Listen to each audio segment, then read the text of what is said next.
আজকে তোমাদের সাথে গোল্ডেন ফ্রাইড প্রনের রেসিপি শেয়ার করব। দেখো কি ক্রিস্পি হয়েছে, দেখেছো তো? যে কোনো রেস্তোরাঁ বা অনুষ্ঠান বাড়ির খুব জনপ্রিয় একটা স্টার্টার। এটা বাড়িতে খুব সহজেই বানিয়ে নেওয়া যায়। ঝটপট এটা রেসিপিটা তোমাদের সাথে শেয়ার করে রাখলাম। কখনো ভালো লাগলে বানিয়ে দেখো। প্রথমেই দেখো একটু চিংড়ি মাছগুলো একটু বড় সাইজ নিয়েছি, আর লেজের দিকটার কিন্তু খোসাটা ছাড়াইনি, ওটা রেখে দিয়েছি। এটাকে ম্যারিনেট করব গোলমরিচ গুঁড়ো, লেবুর রস, নুন, আদা আর রসুন বাটা দিয়ে। ম্যারিনেট করে অন্তত পক্ষে 30 মিনিট এটাকে রাখতে হবে। তাই আমি প্রথমে এটা ম্যারিনেট করে নিলাম। তারপর যে কাজটা করব সেটা হচ্ছে চিংড়ি মাছের নিচের দিকের পোর্শনে একটু ছুরি দিয়ে কাট লাগাবো। তাতে যেটা হবে যে ভাজার সময় চিংড়ি মাছগুলো গুটিয়ে যাবে না। নর্মালি ভাজতে গেলে চিংড়ি মাছ গুটিয়ে গোল হয়ে যায়, এরকমভাবে কাট লাগিয়ে দিলে কিন্তু চিংড়ি মাছগুলো আর গুটিয়ে যাবে না। এরকমভাবে সবগুলোতে আমি কাট লাগিয়ে দিলাম।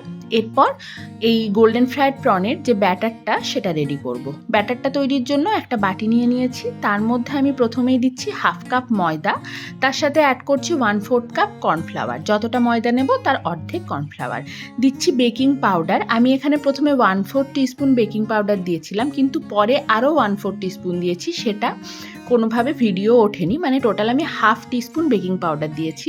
সাথে নুন আর গোলমরিচ দিয়ে শুকনো উপকরণগুলো একটু মিশিয়ে নিলাম। তারপর এর মধ্যে দিয়ে দিলাম আদা আর রসুন বাটা, আর দিয়ে দিচ্ছি চিলি ফ্লেক্স। চিলি ফ্লেক্সটা পুরোপুরি অপশনাল, চাইলে দিও, না চাইলে না। তারপর ব্যাটারটা রেডি করব একদম বরফ ঠান্ডা জল দিয়ে।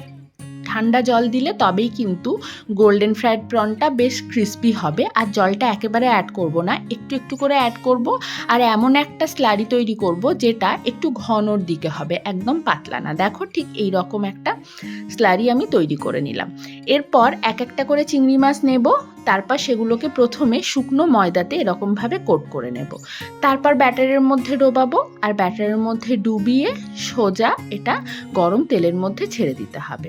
ব্যাস, তাহলেই আর কি। আর ভাজার সময় কিন্তু গ্যাসের ফ্লেম অবশ্যই হাইতে রাখবো। তারপর এটাকে উল্টে পাল্টে বেশ গোল্ডেন হওয়া অবধি ভেজে নেব। নাম যেহেতু গোল্ডেন ফ্রাইড প্রন, তাই এটা গোল্ডেন হওয়া অবধি ভেজে নিতে হবে। আর তারপর তেল থেকে তুলেই এটাকে একদম গরম গরম সার্ভ করে দেব। রেডি হয়ে যাবে আমাদের আজকের রেসিপি। খুব ইজি কিন্তু খুব টেস্টি একটা রেসিপি। কখনো বাড়িতে মুখরোচক কিছু খেতে ইচ্ছে করলে অবশ্যই এটা ট্রাই করে দেখতে পারো। আর ট্রাই করলে কেমন লাগলো সেটা জানাতে ভুলো না কিন্তু। চলো আজ এটুকুই, ফিরে আসবো অন্য কোনো রেসিপি নিয়ে। টাটা।